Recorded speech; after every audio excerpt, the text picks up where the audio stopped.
If he'd actually done all these things and said, we don't agree with the war, we think this is an illegal invasion, then he might have got a lot of people supporting. But this just feels a bit Starmer-ish, and like we're not really doing one thing or another and going back on what was originally said. And now the most important ally is clearly extremely unhappy. It's just been revealed in the last few minutes that Donald Trump and Keir Starmer have spoken on the phone to discuss the Middle East and the use of RAF bases. This comes hours after the US president's latest stinging criticism of the Prime Minister, in which he said, "We don't need people that join wars after we've already won." Downing Street said that the two men discussed the situation in the Middle East and the military cooperation between the UK and the US that included the use of RAF bases in support of the collective self-defence of partners in the region. Meanwhile, Iran says that it has chosen a new supreme leader to replace Ayatollah Khamenei, while missiles and drones continue to fly across the region. And Israeli strikes have hit fuel storage sites in Tehran, with huge clouds of black smoke seen over the Iranian capital. And Iran has continued to strike its neighbours, despite its president saying that they would stop just yesterday. Earlier, a fire engulfed a government office block in Kuwait after it was hit by a drone.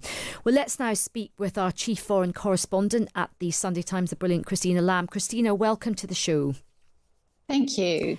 So, look, we've just heard that we've had a readout between Keir Starmer and Donald Trump. I mean, it's been quite an awkward moment in terms of diplomatic relations. What are you picking up in terms of that phone call? Yeah, I mean, Keir Starmer sort of ended up with the worst of all worlds, where in some senses taking a sort of principled stand to not allow the bases to be used for the attack on Iran, but then ending up then using the bases for so-called defensive purposes and sending these carriers only for Trump to say, well, you're too late. So if he'd actually done all these things and said, we don't agree with the war, we think this is an illegal invasion, then he might have got a lot of people supporting. But this just feels a bit Starmer-ish, and like we're not really doing one thing or another and going back on what was originally said. And now the most important ally is clearly extremely unhappy about what you've done. So it's a rather unfortunate outcome, but I'm kind of, I understand why the reluctance at the beginning for the bases to be used. And look, let's focus on what we're hearing from Iran. What intel and what have you picked up about the new Ayatollah? Yeah, so I mean, the bombing campaign is sort of got more intensive. Last night, from what people I've spoken to, was the worst night so far, and they're being warned by the US to stay at home tonight because it seems like it's going to be even bigger. And an oil depot, fuel depot was hit, and people were saying that the air is really kind of toxic, like toxic rain. So it's very difficult conditions. And at the same time, the regime is still there. They haven't gone. The supreme leader was obviously killed on the first day with a lot of the top military. And we understand that they have selected now, this assembly of experts has selected a new supreme leader. We don't yet know who it is. There's a lot of rumours that it is the Ayatollah's son, Muqtada, who people refer to as the Nepo Ayatollah. Oh, Nepo babies, they're everywhere, Christina. So if it is him, that I think will indicate that this regime hasn't really learned anything, that they're just carrying on in the same way. If it was somebody different, maybe more moderate, that might suggest that they're trying to kind of change things a bit. And what do we know about an oil depot that appears to have been bombed in Tehran as well? Yeah, I mean, people were saying that there's like this sort of acid rain because of the bombing of this oil depot. So that was the most recent thing to have been here.